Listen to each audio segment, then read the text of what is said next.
ایران اور اسرائیل کے تعلقات جو کبھی دوستی کے عروج پر تھے اور پھر ایسی شدید دشمنی کا شکار ہو گئے جو آج تک جاری ہیں۔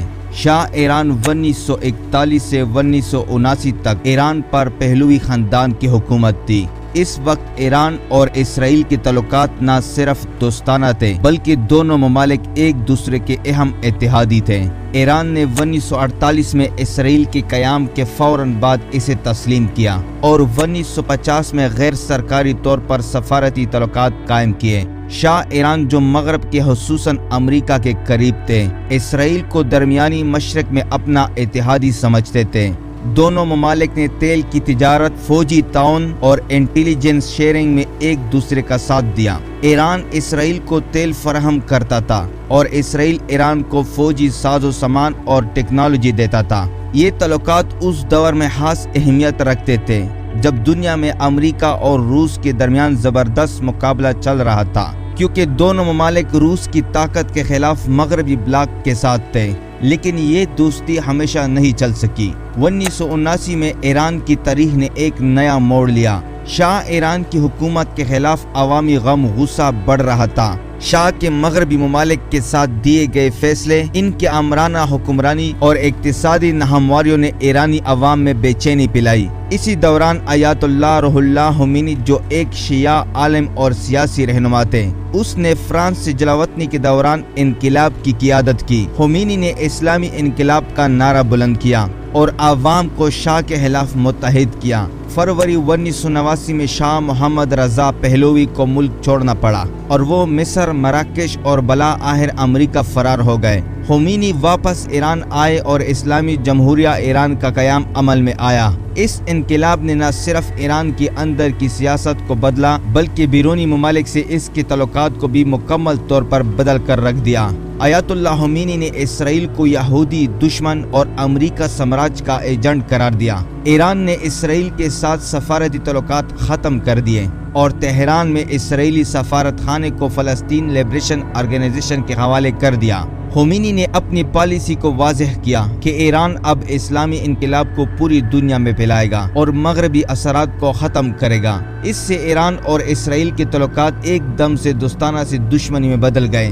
ایران نے اسرائیل کے خلاف فلسطینیوں کی حمایت شروع کی اور حزب اللہ جیسے گروپوں کی مدد کی جو لبنان میں اسرائیل کے خلاف لڑ رہے تھے۔ یہاں سے ایران اور اسرائیل کے درمیان ایک سائے کی جنگ یا شیڈو وار شروع ہوئی۔ دونوں ممالک نے براہ راست جنگ سے گریز کیا لیکن ایک دوسرے کے مفادات کو نقصان پہنچانے کے لیے خفیہ آپریشن شروع کیے۔ اسرائیل نے ایران کی ایٹم بنانے کی کوششوں کو سب سے بڑا خطرہ سمجھا کیونکہ ایران 1980 کی دہائی سے اس پر کام کر رہا تھا۔ اسرائیل نے اسے روکنے کے لیے خفیہ کارروائیاں شروع کیے۔ 1992 میں اسرائیل نے لبنان میں حزب اللہ کے رہنما عباس کو قتل کیا جسے ایران کی حمایت حاصل تھی۔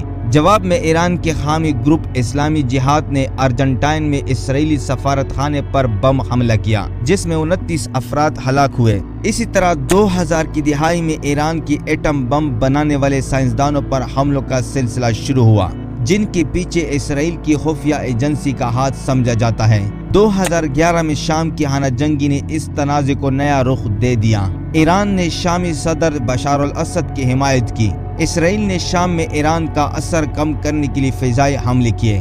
ایران نے اپنی حمایت یافتہ گروپوں جیسے حزب اللہ اور یمنی حوثیوں کے ذریعے اسرائیل پر دباؤ ڈالا۔ 7 اکتوبر 2023 کو حماس کے اسرائیل پر حملے نے کشیدگی کو نئے بلندیوں تک پہنچایا۔ ایران نے اس حملے کی حمایت کی جبکہ اسرائیل نے غزہ پر بڑے پیمانے پر جوابی کارروائیاں کی۔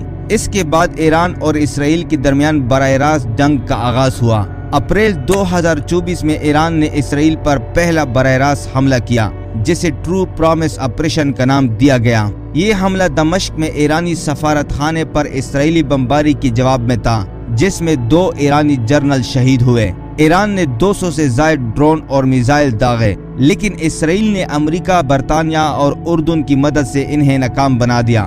جواب میں اسرائیل نے ایران میں ایٹم بم بنانے کی جگہ کے قریب دفاعی نظام پر حملہ کیا۔ اکتوبر 2024 میں ایران نے دوبارہ آپریشن ٹرو پرومس 2 کے تحت 200 میزائل داغے جو حماس کے رہنما اسماعیل اور حزب اللہ کے رہنما حسن نصر اللہ کے قتل کے جواب میں تھے۔ اسرائیل نے ان حملوں کو بھی ناکام بنایا اور محدود جوابی کارروائیاں کی۔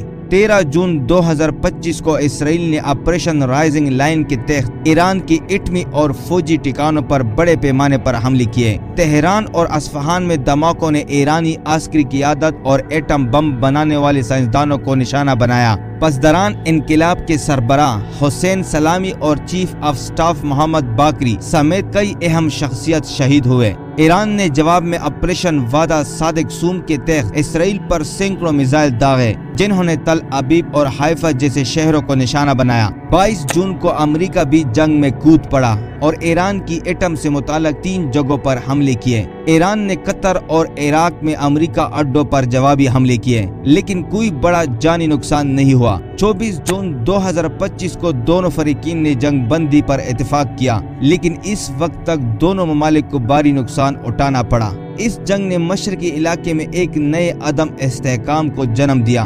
ایران نے اپنی ایٹمی صلاحیت کو بحال کرنے کی کوشش جاری رکھی، جبکہ اسرائیل نے اپنی فضائی طاقت کو اور زیادہ مضبوط کیا۔ یہ تنازع نہ صرف ایران اور اسرائیل کے درمیان ہے، بلکہ اس نے پورے خطے کو متاثر کیا ہے۔ تو دوستو، یہ تھی ایران اور اسرائیل کی تعلقات کی کہانی، دوستی سے دشمنی تک اور پھر ایک کھلی جنگ تک۔ اگر آپ کو یہ ویڈیو پسند آئی تو لائک کریں، چینل کو سبسکرائب کریں اور اپنے خیالات کمنٹس میں شیئر کریں۔ ملتے ہیں اگلے شاندار ویڈیو کے ساتھ۔